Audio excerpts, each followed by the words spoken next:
पंजाब की एक बड़ी दुश्मनी ख्वाजा तारीफ गुलशन उर्फ तीफी भट्ट, जिसको अंडरवर्ल्ड डॉन भी कहा जाता था, मुबैना पुलिस मुकाबले में मारा गया। ये मुकाबला किस तरह हुआ, अंदर की कहानी क्या है? खुफिया तौर पे रहीम यार खान के रास्ते से लाहौर लेके आया जा रहा था। अचानक एक गाड़ी जो है ना वो पुलिस वैन के सामने आ जाती है। वो इंटरसेप्ट करके तीफी को छुड़ा लेते हैं और फिर फाइनली ये इंटरसेप्ट होते हैं सीसीडी की टीम को, जिसमें ये तारीफ गुलशन और तीफी भट्ट ये वहां पे मुर्दा पाया जाता है। आपको नहीं लगता कि सिक्योरिटी लैब्स है? ये इतना अचानक हुआ है जिसकी कोई उम्मीद नहीं थी। अब यही इंक्वायरी हो रही है। ऐसे राज पोशीदा थे तारीफ गुलशन और तीफी भट्ट के पास कि वो राज अफशा हो जाने के अंदेशे को मद्देनजर रखते हुए साथियों ने ही दुश्मनी का किरदार अदा किया। अस्सलाम वालेकुम नाजरीन, मैं हूं आपका मेजबान नुमान शेख। आप देख रहे हैं एक्सप्रेस एक्सक्लूसिव। नाजरीन, पंजाब की एक बड़ी दुश्मनी, एक बहुत ही अहम किरदार जिसको अंडरवर्ल्ड डॉन भी कहा जाता था, ख्वाजा तारीफ गुलशन उर्फ तीफी भट्ट, जो कि 2 रोज़ कबल दुबई से पाकिस्तान लाया गया था। रहीम यार खान के करीब मुबैना पुलिस मुकाबले में तीफी भट्ट मारा गया। ये मुकाबला किस तरह हुआ, अंदर की कहानी क्या है, इस पर बात करने के लिए मेरे साथ मौजूद हैं पुलिस ऑपरेशन स्पेशलिस्ट जनाब ज़हीरुद्दीन बाबर अवान साहब। बाबर अवान साहब, बहुत शुक्रिया आपके वक्त का। सबसे पहले ये बताइएगा कि ये हुआ कैसे? बिस्मिल्लाहिर्रहमानिर्रहीम। ये खदशात पहले से मौजूद थे कि तारीफ गुलशन जो है उस पर कोई अटैम्प्ट हो सकती है। इसी वजह से उन्हें खुफिया तौर पे रहीम यार खान के रास्ते से लाहौर लेके आया जा रहा था और ये प्लान था कि इनको मुख्तलिफ मकामात पे चेंज करते हुए व्हीकल्स तो इन्हें लाहौर पहुंचाया जाएगा ताकि ये बहिफाजत लाहौर पहुंच जाए। लेकिन अनफॉर्चुनेटली वही हुआ जिसका डर था। पहले तो ये खदशा था कि शायद लाहौर एयरपोर्ट के गिरदोनवा में कोई नाकाबंदी की जाएगी और वहाँ पे कुछ ऐसी सूरत हाल हो सकती है कि तारीफ गुलशन और तीफी भट्ट पे हमला हो जाए। लेकिन बाद अज़ा ये अब एक ऐसी सूरत हाल बन चुकी है, मालूम करने की कोशिश की जा रही है कि वो ये लीकेज कैसे हुई कि वो बाय रोड लाहौर पहुँच रहे हैं, क्योंकि ये बड़े आला लेवल पे भी बहुत से लोगों को ये इल्म नहीं था कि ये बजरिया गाड़ी बजरिया व्हीकल लाहौर पहुंचाए जा रहे हैं। एनीवेज, जब ये पहुंचते हैं कोट सब्जल, रहीम यार खान का इलाका है, तो वहां पे 2 गाड़ियां जो है ना वो इनको इंटरसेप्ट करती हैं। वो गाड़ियां जब इनको इंटरसेप्ट करती हैं, पहले तो फर्स्ट स्टेज पे इनको समझ नहीं आती, ये समझते हैं कि हाईवे है, गाड़ियां होंगी। लेकिन अचानक एक गाड़ी जो है ना वो पुलिस वैन के सामने आ जाती है और वहां पे फायरिंग का तबादला हो जाता है। और वो फायरिंग, मैं अब आपको क्या बताऊं, वो इस हद तक शदीद फायरिंग थी कि ये महसूस हो रहा था कि शायद ये कहीं बॉर्डर पे फायरिंग हो रही है। मतलब इतनी शदीद फायरिंग थी। उसमें एक हमारा ड्राइवर जो है वो भी ज़ख्मी हो जाता है और जो मुल्ज़मान हैं, जो तारीफ गुलशन और तीफी भट्ट के साथी हैं मुबैना तौर पे, आप अभी फ़िलहाल उन्हें साथी समझें। ये भी हो सकता है कि उसमें कुछ दुश्मनी का आंसर भी सामने आ सकता है, जो अभी कबल अज़ वक्त है। इस पर मैं अभी फ़िलहाल कोई राय नहीं देना चाहूँगा। फ़िलहाल सरेदस्त जो सूरत हाल है वो साथियों की जो चीज़ें हैं वो सामने आई हैं अब तक की इन्वेस्टिगेशन के मुताबिक। वो इंटरसेप्ट करके तीफी को छुड़ा लेते हैं। इतनी पैनिक होती है, पुलिस के सारे ऑफिसर्स और जवान जो हैं वो गाड़ियों के पीछे छुप जाते हैं और इसमें बड़ा वेपन इस्तेमाल हुआ है। पहले अब तक जितने भी ऐसे एनकाउंटर्स वगैरह हुए हैं और जो पुलिस के मुकाबले हुए हैं उसमें वेपन छोटा इस्तेमाल होता था, इसमें बड़ा वेपन इस्तेमाल हुआ है। क्लशनकोफ टाइप वेपन्स इस्तेमाल हुए। तो मीन्स के वो पूरी तैयारी से आए थे और इसमें कोई अमर माने नहीं था कि वो अगर नाकामी का सामना होता उन्हें तो वो तमाम के तमाम पुलिस अफसरान को भी शहीद कर सकते थे। खैर, एनीवेज, छुड़ा लिया जाता है और फिर फाइनली ये इंटरसेप्ट होते हैं सीसीडी की टीम को और फिर वहाँ पे फिर अगेन एक अच्छी खासी मुठभेड़ होती है, जिसमें ये तारीफ गुलशन और तीफी भट्ट उस वक्त मौके पे शनाख्त नहीं होता। ये बाद में पता चलता है कि ये तारीफ गुलशन और तीफी भट्ट है। ये वहाँ पे मुर्दा पाया जाता है, एक जवान भी वहाँ पे ज़ख्मी होता है और इसके दीगर साथी वहाँ से फरार हो जाते हैं। ये तो थी इस मुकाबले की वहाँ की सूरत हाल। अब इसके आगे क्या सूरत हाल होगी, क्योंकि बाज़ ज़राए ये बता रहे हैं कि इनके जो भाई हैं गोगी अकील, उनकी भी वहाँ मौजूदगी की इतलात मौसूल हो रही हैं। ये सुनने में आ रहा है कि वो जो लोग थे, जिस वजह से ये अंदाज़ा लगाया जा रहा है कि ये उनके साथी थे, कि अकील उर्फ गोगी वहाँ मौके पे मौजूद है, वहाँ पे वो भी आए हैं, पर्सनली खुद आए हैं इनको छुड़ाने के लिए, क्योंकि वो फरार है, आपके इल्म में होगा फरार है।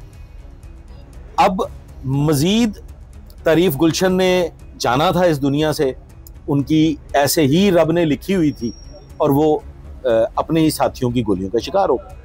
अच्छा बाबर भाई, ये बताइएगा, इतने अरसे से आपने इतना सर्व किया पुलिस के लिए, ये लाहौर में एक बहुत बड़ा नाम था जी, ख्वाजा तारीफ और तीफी भट्ट, बल्कि पूरे पाकिस्तान में बाहर की जो अंडरवर्ल्ड की दुनिया है उसमें भी लोग इनको जानते थे।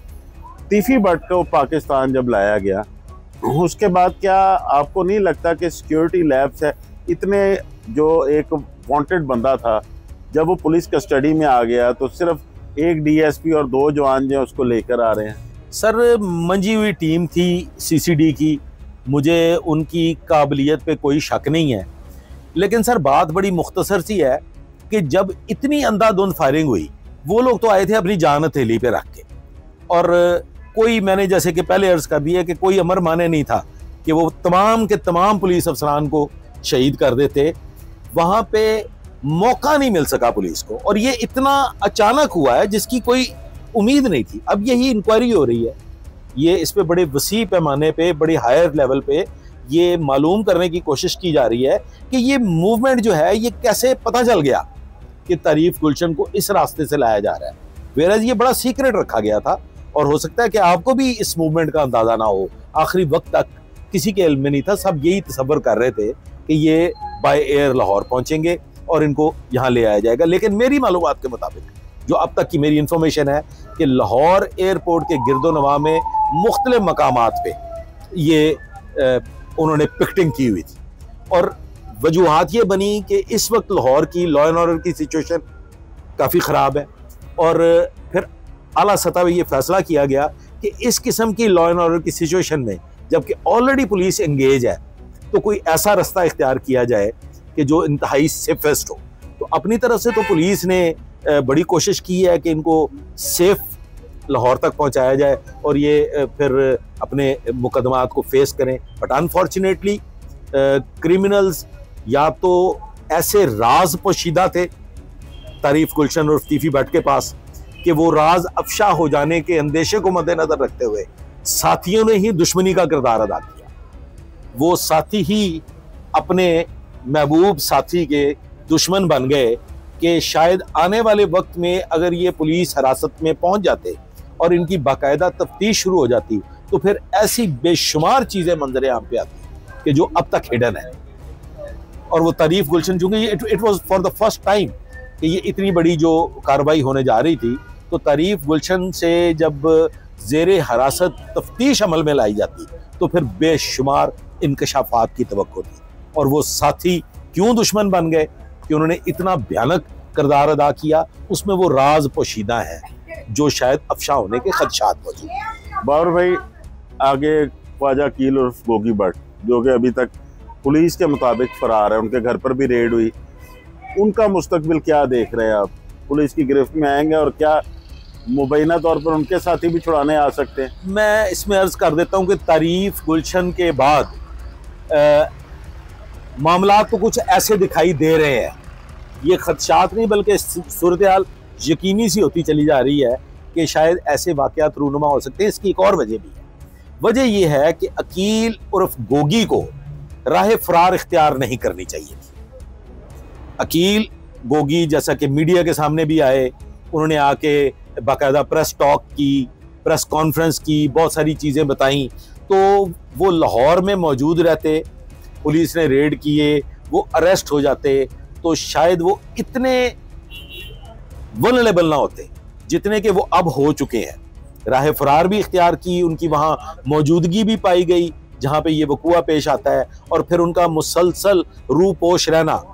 मफरूरी कोई आसान काम नहीं है सर, मफरूरी में कोई दुश्मन भी उनकी मफरूरी का फ़ायदा उठा सकता है, जो कि मैं समझता हूँ कि उनके लिए ज़्यादा नुकसानदेह है, इंतहाई ख़तरनाक है। बाबर भाई, दुश्मनी का एक बड़ा बाप था, 3 दहाइयों से चल रहा था, ट्रकों वाले ग्रुप जो है उनकी जानिब से हर दफ़ा ये कहा जाता था कि हमारे दादा, हमारे वालिद, मेरा भाई जो है वो इस दुश्मनी की नज़र हुआ। उसके बाद अपोजिट साइड से जो भट्ट ग्रुप था, इसमें जावेद भट्ट का मर्डर हो जाता है। अब तीफी भट्ट जो है ये भी मुबैना पुलिस मुकाबले में मारा जा चुका है। इसके बाद क्या आपको लगता है कि इन दोनों ख़ानदानों में कोई आगे सुलह हो सकती है या कोई, क्योंकि अब ये तीसरी नस्ल आ गई है? देखें सर, मैं ये समझता हूँ, ये मेरी ज़ाती राय है, आप इसे कह सकते हैं कि बालाज फैमिली शायद इस दुश्मनी की अपनी विरासती जो लेगेसी थी उसको लेके चलने के मुतहम्मल नहीं हो सकते थे, और वो शायद इसके करीब भी ना होते अगर बालाज को आप मामूली ना समझिए। बालाज की मौत जो है वो इतना बड़ा नुकसान है बिला ट्रका वाला फैमिली के लिए कि वो इर्रिपेयरेबल लॉस है।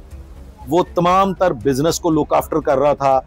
ये जो बच्चे आगे से हैं उनके, जिसमें अमीर मसहब है, अमीर फतेह है, ये शायद अपनी राहें बिल्कुल दूसरी जानिब ले जा चुके थे। ये अब लॉयर्स फोरम की तरफ बढ़ चुके थे और ये चाहते थे कि हम अब इस सारे के सारे मामले से बाहर निकल जाएं, और इनको वो लेगेसी ट्रांसफ़र भी नहीं हुई थी। मैं नहीं समझता कि बालाज की मौत के बाद और फिर इस तरह से तीफी की मौत के बाद ये दुश्मनी आगे बढ़ सकेगी, क्योंकि तीफी भट्ट की जो औलाद है वो रोज़े अव्वल से अपने बाप की विरासत पे नहीं चल रही।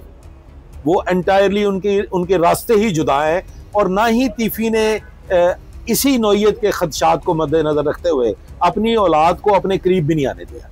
बहुत शुक्रिया बाबर अवान साहब आपका। नाज़रीन, आपने police operation specialist Babar Awan साहब की तमाम तर बातें सुनी, तीफी भट्ट के मुबैना पुलिस मुकाबले की अंदरूनी कहानी भी सुनी। इसके अलावा उनके जो भाई हैं ख्वाजा अकील और गोगी भट्ट, उनका मुस्तकबिल क्या हो सकता है ये भी आपने जाना। इसके साथ साथ CCD की जानिब से इस मुबैना पुलिस मुकाबले के बाद तमाम जराइम पेशा नासिर या क्रिमिनल्स को क्या मैसेज मिला है, कितना बड़ा मैसेज है, और आने वाले वक्त में उनके साथ क्या हो सकता है, ये तमाम तर बातें भी जानी। नाज़रीन, इजाज़त दीजिए, जल्द हाजिर होंगे एक नई कहानी के साथ।